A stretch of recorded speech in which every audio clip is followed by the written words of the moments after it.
అంటే మొక్కలు వేసుకోవడానికి ఏ టైం కరెక్ట్ అండి? అంటే ఇప్పుడు ఈ సీజన్ అంటూ ఉంటుంది కదా, ఈ టైంలో మనం రెడీగా ఉండాలి మొక్కలు వేసుకోవడానికి అంటే ఏ సీజన్ అండి పర్ఫెక్ట్? ఈ సీజన్ అయితే రైనీ సీజన్ అయితే ఆగస్ట్ లోపల పెట్టేస్తాను.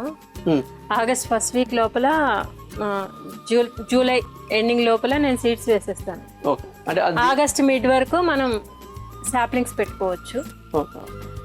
తర్వాత కొంచెం కష్టం, అంటే వర్షాలు ఎక్కువగా ఉంటాయి కాబట్టి. అంటే July ending August first week లో స్టార్ట్ చేస్తాను. వింటర్ అయితే అక్టోబర్ ఫస్ట్ వీక్ వరకు క్లోజ్ చేసేస్తాను ఆ సీజన్కి. ఓకే, ఇప్పుడు ఇది అయింది అనుకోండి, నెక్స్ట్ సీజన్ సెప్టెంబర్ ఆ టైంలో క్యాబేజీ క్యాలీఫ్లవర్ తీసుకొచ్చి పెట్టేస్తాను. బ్రోకలీ, క్యాబేజీ, క్యాలీఫ్లవర్, లెట్యూస్ అన్ని పెట్టేస్తాను. ఈ సీజన్లో బాగా రావట్లేదు, అది ఆ సీజన్లోనే వస్తుంది. ఓకే, అలాగే నెక్స్ట్ ఫెబ్ ఎండింగ్కి, సమ్మర్కి అయితే ఫెబ్ ఎండింగ్ లోపల ఆ సీజన్కి కావాల్సినవన్నీ పెట్టేస్తాను. ఓకే, సమ్మర్లో ఫెబ్ ఎండింగ్ అండ్ వింటర్లో వచ్చేసి అక్టోబర్, ఈ రైనీ సీజన్ అయితే జూలై ఎండింగ్. July ending. అంటే త్రీ సీజన్స్లో ఈ టైంలో మనం ప్లాన్ చేసుకోవాలి. అంటే ఎవ్రీ సీజన్కి ఒక 3 months 3.5 months గ్యాప్ వస్తూ ఉంది. ఈ మెయిన్ టైంలో మనం ప్రిపేర్ అయ్యి మనం పాటింగ్ మిక్స్ రెడీగా చేసుకుని దాంట్లో మొక్కలు పెట్టుకుంటే ఇది ఉంటుంది. కాబట్టి సమ్మర్లో మ్యాక్సిమం ప్రిఫర్ చేయలేదు. సమ్మర్లో కొద్దిగా సమ్మర్ వస్తుందంటే దానికి బిఫోర్ నుంచే ప్లాన్ చేసుకోవాలి.